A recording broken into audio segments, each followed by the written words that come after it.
All right, moving on. Spain and Greece are considering bans on social media for teenagers, with Spain proposing a restriction for under 16s in Greece, likely limiting access for under 15s. Spain's Prime Minister Pedro Sanchez has also planned to introduce a law holding social media executives personally accountable for hate speech on their platforms. Elon Musk, to this, strongly criticized Sanchez on X, calling him a tyrant and fascist totalitarian. Tech companies including Google, TikTok, Snapchat and Meta have not commented on the proposed measures yet. Listen to this. Spain will ban access to social media for minors under the age of 16. Platforms will be required to implement effective age verification systems, not just checkboxes, but real barriers that work. Today, our children are exposed to a space they were never meant to navigate alone. A space of addiction, abuse, pornography, manipulation, violence. We will no longer accept that. My government will work with our public prosecutor to investigate and pursue the infringement committed by Grok, TikTok and Instagram. And we will defend our digital sovereignty against of foreign coercion.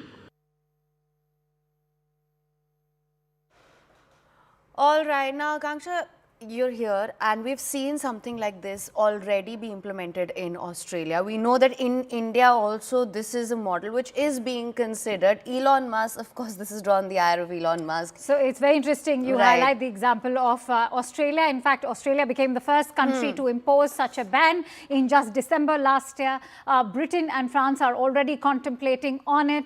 And so, as you rightly highlighted, India is also looking at a model to do so. What is Elon Musk's overall stance is very interesting and complex at the same time, because he's gone on to talk about how AI algorithms are leading to dopamine race for teenagers, which is actually detrimental for their mental health well-being. So what is it that Elon Musk is really trying to say over here by referring to Pedro Sanchez as a tyrant? Beats me, because is he going to call Anthony Albanese, who's the Australian Prime Minister, was the first one to impose such a ban?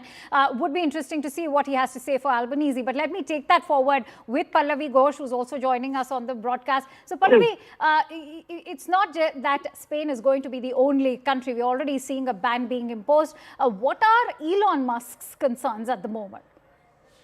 You know, we are talking about a social media, especially Instagram. Then, of course, there's social media platform X. They're hugely popular as far as the young people are concerned. And many of the users are below the age of 16. That would mean a huge loss of revenue. That would also mean a huge loss of memberships. And I think Elon Musk is here also speaking like a businessman when he's calling, the Spanish Prime Minister as tyrant, because in this plan to ban social media usage below the age of 16 years, which has been taken by many countries like Australia, Spain, and there are many states in India, back home over here, who have also mulled the possibility and who have actually implemented it. That would, I think Elon Musk is also speaking like a businessman, where he's talking about he's looking at a loss of revenue. And that's the reason this entire debate is once again got reignited. One, does banning really help? Because the more you ban, the more there are ways in which even the youth can, or the young people can go and try and use it. There are subterfuge accounts or shadow accounts, for that matter, which can still be created. And second is that is a social media usage ban is the answer, or regulation would have been the most appropriate thing. All right. So it would be interesting to see what is he exactly endorsing, given in the past he's also called for parents to actually be monitoring